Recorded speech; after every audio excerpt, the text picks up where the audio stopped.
Hello guys, welcome back to my channel and let's get started with the bank Nifty analysis. First of all, we will discuss what was discussed in the previous video. जैसे मैंने आप सबको कल बताया था video में कि जो पूरा पूरा सेंटिमेंट है और इसका मैंने है ना आपको फिफ्थ जोन लगा के आपको टारगेट भी बताया था। 50 पहला टारगेट था अपना 55,088 का, ठीक है, जो आया था, ठीक है। उसके बाद 54,800 और दूसरा मतलब तीसरा टारगेट था 54,400 के आसपास, ठीक है। मैंने बताया था ना कल का जो हाई है वो बहुत ज़्यादा इंपॉर्टेंट है ना। वहीं से इसने सेलिंग आई है, वहीं से इसने अपने को अच्छी खासी ट्रेड दी थी एक, बता देता हूँ। सबसे पहले है ना हम आज की ट्रेड डिस्कस कर लेते हैं और ट्रेड लेने के रीजंस डिस्कस कर लेते हैं, ठीक है। हमने एक लेवल मार्क किया था, मैंने आपको कल बताया था 54,350 के आसपास का और 55,600 के आसपास का। इसके बीच में हमें ट्रेड नहीं लेनी थी, ठीक है। इसके बीच में अपन ने ट्रेड ली भी नहीं। और कल जो कैंडल बनी थी डेली टाइम फ्रेम पे वो थी हमारी शूटिंग स्टार कैंडल, ठीक है। डेली टाइम फ्रेम पे हमें शूटिंग स्टार कैंडल बनी और शूटिंग स्टार कैंडल का महत्व तो और बढ़ जाता है तब जब वो एक रेजिस्टेंस पे जाके बनती हो। और रेजिस्टेंस से पहले मतलब वहां बनने से पहले एक क्लियर कट एक जो बुलिश मूवमेंट था वो ऑफ हुआ है थोड़ा, मतलब यहाँ पे अच्छा सा बुलिश मूवमेंट था, फिर थोड़ा सा था, फिर थोड़ा सा था, फिर एक शूटिंग स्टार कैंडल बनी है। तो ऐसे टाइम पे जो शूटिंग स्टार कैंडल है वो आपकी अच्छी वर्क करती है, ठीक है। तो उस अकॉर्डिंग हमारा एक मूवमेंट हमारा एक समझाना था कि एक मोमेंट मिल सकता है। अगर बेयरिश साइड मिलता है तो पहला लेवल जो पहला टारगेट होगा वो होगा 54,088 का, जो सुबह सुबह इसने यहाँ पे देखो, यहाँ पे जो लो लगाया वो है 54,122 के आसपास का, ठीक है। हमारा 54,088 का था। और दूसरी बात ये, हम अगर हमारी जो ट्रेडिंग है वो है मॉर्निंग वाली, मॉर्निंग सेटअप जो होता है वही वाली ट्रेडिंग है। मॉर्निंग मतलब 10:30 से पहले पहले, 9 9:15 से 10:30 के बीच में जो ट्रेड्स होती है वही हम ट्रेड करते हैं। उसके बाद कितना भी मूवमेंट करे वो हम ट्रेड्स नहीं कर लेते हैं, ठीक है। तो मैं आपको सबसे पहले अपनी ट्रेड्स बता देता हूँ। सबसे पहली ट्रेड थी मेरी यहाँ पे, जो ये कैंडल बनी ना, ये वाली, ये ग्रीन कलर की कैंडल बन रही है ना, इसी जगह पे हमारी फर्स्ट ट्रेड थी जिसका एसएल बहुत प्यारा सा छोटा सा 21 पॉइंट का एसएल था।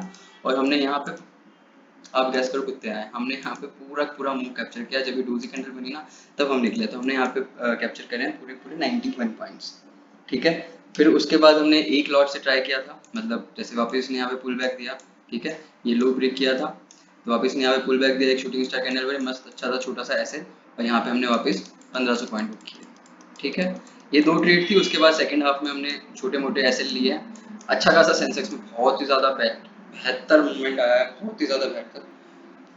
अगर किसी ने सेंसेक्स में अच्छे से ट्रेड किया होता, ठीक है, सिर्फ 30-40 हज़ार से आराम से 1 लाख रुपए बनते। और मेरा एक फ्रेंड है, उसने बनाए भी हैं। बट हम 30-40 हज़ार के पीछे नहीं भागते, मतलब एक दिन में हमें लखपति नहीं बनना है। हमें चाहिए कि 3-4 हज़ार 5 हज़ार हमें डेली बनते रहे, मतलब मोस्ट ऑफ द टाइम महीने में हमारा इतना प्रॉफिट रहे, बस इतना ही हमारा है, ठीक है। पहली ट्रेड लेने का रीजन ये था, सुबह जैसे ही खुला ऊपर जाने की इसने कोशिश करी, ठीक है, बट ऊपर जा नहीं पाया ये। और जो कल इसका फॉर्मेशन था एक हेड एंड शोल्डर पैटर्न का फॉर्मेशन था, ठीक है। ये पहला कंफर्मेशन हेड एंड शोल्डर का। दूसरा कंफर्मेशन ये है कि सुबह इसने ऊपर जाने की कोशिश की, नहीं गया। एक ट्रेड यहाँ पे बन सकती थी अपनी अच्छी सी, पर हम यहाँ पे बीच में रिस्क लेने के लिए नहीं थे, ठीक है। और तीसरा कंफर्मेशन ये कि जो इसने अच्छी खासी सुबह सुबह हमें डाउन मूवमेंट का भी बता दिया कि एक बार मैं जाऊंगा तो नीचे तो जाऊंगा ही जाऊंगा। तो जैसे इसने वापस इसने ऊपर जाने की कोशिश की, यहाँ पे आप अगर कॉल के प्रीमियम देखोगे तो यहाँ पे कॉल के प्रीमियम भी नहीं बढ़ी थी। तो चौथा कंफर्मेशन भी हो गया और हमें यहाँ पे छोटा सा एसएल भी मिल गया, रिजेक्शन भी दिख गया और हमने यहाँ पे एक ट्रेड भी ले ली, ठीक है। और इससे अगली ट्रेड जो थी वो तो जेन्युइन ट्रेड थी, कोई दिक्कत नहीं है। इसने ब्रेक डाउन किया अपने लेवल का, पिछले जो लेवल्स बनाए इसने ब्रेक डाउन किया, रीटेस्ट किया और एक अच्छा सा मूवमेंट, ठीक है। यही मूवमेंट आपको 100-150 पॉइंट या फिर मेरा तो टारगेट होता है 70-80 पॉइंट का दिन का। पहली ट्रेड में अगर 70-80 पॉइंट मिल जाते हैं तो हम छोड़ देते हैं। मैं आपको अपना वो भी बता देता हूँ प्रॉफिट।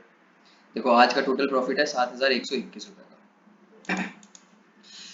तो हम कल के लिए लेवल डिस्कस कर लेते हैं। कल के लिए हमारे पास क्या इंपॉर्टेंस लेवल रहेंगे और हमें किस तरीके से उन्हें ट्रेड करना है। कल है 21 में, ठीक है। कल है वेडनेसडे और कल किसी की भी ना मंथली एक्सपायरी है ना वीकली एक्सपायरी है। अभी मंथली एक्सपायरी बैंक निफ्टी की 29 मई को है, इसलिए यहाँ पे अभी एट द मनी और इन द मनी के जो प्रीमियम है वो अपनी औकात पे आ गए हैं, मतलब इतने महंगे नहीं है, ठीक है।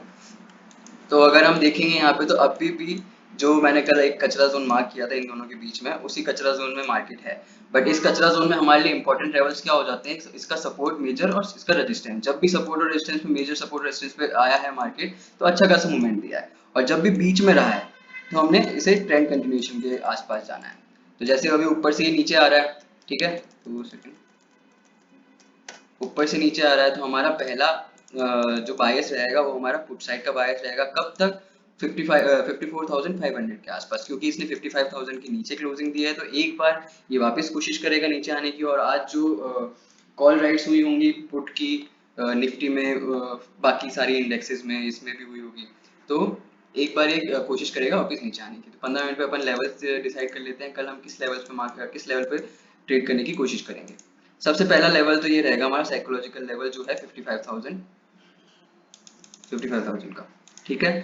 अगर मार्केट जैसे तैसे करके इसके आसपास आता है या यहाँ पे ऊपर जाके वापस रिजेक्शन लेता है नीचे आने का, तो इस जगह पे हम वापस एक पुट की साइड की ट्रेड देखेंगे जो मार्केट को 54,600 के आसपास है, और दूसरा टारगेट 54,400 के आसपास लेके जाएगा। जब अगर ये पिछला वाला लो टूटेगा इसका कल के कल, तो मार्केट अगला लेवल इसका हम देखेंगे 53,900 का। पर मैं नहीं बोलता हूँ कि इतना आएगा, क्योंकि ये कचरा जोन में है, कहीं से भी घूम सकता है, ठीक है। एक दिन लाल कैंडल बन रही है, एक दिन ग्रीन कैंडल बन रही है, अगर आप देखोगे डेली चार्ट पे तो ऐसा ही हो रहा है, ठीक है। तो क्लियर का ट्रेंड नहीं है। बट अगर आप मॉर्निंग में ट्रेड करने की कोशिश करोगे सुबह 9:15 से 10:30 के बीच में, तो आपको दिखेगा कि ये जो लेवल है 55,200 के ऊपर नहीं आएगा तब तक अपन ना यहाँ पे कॉल साइड की ट्रेड लेंगे ही नहीं, प्रीफर ही नहीं करेंगे कॉल साइड की। कॉल साइड की जो ट्रेड्स होगी, पहली ट्रेड तो हमारी इसके 55,200 के ऊपर होगी, सेफ ट्रेड के लिए, है ना। हमें ऐसे छूटा देना है, ऐसा नहीं है कि भाई जब तक 50% नहीं होएगा हमारा ऑप्शन का प्रीमियम तब तक हम ट्रेड से नहीं निकल रहे। नहीं, हमें ट्रेड लेनी है, हम एक छोटे से एसएल के साथ ट्रेड लेनी है, उसके अगेंस्ट में हमें 50 से 60 पॉइंट्स लेने हैं, ठीक है। तो वैसे मार्केट पूरे दिन में अगर आप देखोगे ना तो बहुत मूवमेंट देता है। देखो आज भी इसने कितनी मूवमेंट दी, 700 750 पॉइंट्स के आसपास मूवमेंट दी। बट हमें कैप्चर कितने करने हैं जिससे हमारा पेट भी भर जाए और अच्छा खासा हमारा दिन भी निकल जाए, जिससे मूड भी अच्छा रहे। तो हमारे पास बस 70 से 80 पॉइंट कैप्चर कर लो, और जिसके अगेंस्ट में आप 50 पॉइंट का पर डे का एसएल रख लो, इतना काफी होता है। 50 पॉइंट का सिंगल ट्रेड में नहीं रखना है ऑब्वियसली, ठीक है। तो कॉल साइड के लिए अपन डिसाइड कर चुके हैं 55,200 के ऊपर आएगा तो हम कॉल साइड की ट्रेड देखेंगे, इससे पहले हम नहीं देखेंगे। और 55,200 के आसपास अगर रिजेक्शन लेता है खुलने के बाद यहाँ पे, तो हम यहाँ पे पुट भी देख सकते हैं, ठीक है। अगर थोड़ा सा गैप डाउन खुलता है, गैप डाउन खुलने के बाद 55,000 आने की कोशिश करता है, और 55,000 ब्रेक करके यहाँ पे एक अच्छी सी कैंडल क्लोज नहीं करता है और रिजेक्शन ले लेता है यहाँ पे, तो यहाँ पे भी हम एक पुट साइड की ट्रेड देख सकते हैं, ठीक है। अगर मान लो ज्यादा ही गैप डाउन ओपन होता है इस जगह पे, इस जगह के आसपास, और मार्केट आता है 54,500 के आसपास, और यहाँ पे थोड़ा टाइम बिताता है और फिर यहाँ से ब्रेक करता है एक लेवल, तो इस जगह हम कॉल साइड की ट्रेड देखेंगे, ठीक है। सिर्फ जो जो मैंने लेवल्स बताए हुए हैं आपको वो ध्यान रखने, 55,000, 55,200, 54,500, इनके बीच में हमें ट्रेड्स नहीं लेनी है जब तक मार्केट इनके आसपास नहीं आता है। यहाँ पे रिजेक्शन हमें नहीं दिखता है, रिजेक्शन प्लस यहाँ पे हमें आने के बाद हमें एक कंफर्मेशन चाहिए। कंफर्मेशन क्या होता है? एक छोटा सा ट्रेड जिसमें हमें टेंशन ना हो, 20 पॉइंट का, 30 पॉइंट का, जहाँ पे हमें दिख रहा है। देखो, ट्रेड लेने से पहले हमेशा जो भी आप ट्रेड लो, जितनी भी क्वांटिटी का आप ट्रेड लो, आपको दिमाग में रखना है कि मेरे को इसमें लॉस कितना देना है, और उतना ही सोच के उतना ही लॉस देना है, वहाँ पे स्टॉप लॉस लगा लो। ऐसा नहीं है कि मार्केट ट्रिलियन डॉलर का इसका टोटल वैल्यू है इंडियन मार्केट की, ठीक है, ट्रिलियन डॉलर की इसकी वैल्यू है। मैं सुबह सुबह देख रहा था, शायद 5.5 लाख करोड़ ऐसा कुछ है इसकी वैल्यू, इंडियन मार्केट की वैल्यू, ठीक है। तो वो आपका 60 क्वांटिटी का या फिर 3,000 का ऐसे लेट करने नहीं आएगा, ठीक है। तो ये भ्रम छोड़ दो, और आप जो आपने जहाँ पे भी सोचा हो सिस्टम में ऐसे लगाओ। और अगर आपकी ट्रेड ए वन ट्रेड हुई अगर आपकी, तो आपकी ट्रेड चलेगी, 21 पॉइंट हो या 40 पॉइंट हो। अगर आपकी ट्रेड ए वन है, ए वन स्ट्रेटेजी के साथ आपकी ट्रेड है, तो आपकी ट्रेड चलेगी। That is it guys, thank you, and please like and subscribe my video, that is it. और हाँ, प्लीज कमेंट कर देना अगर ये काम कर रही हो तो, वो देख रहा हो तो। Thank you.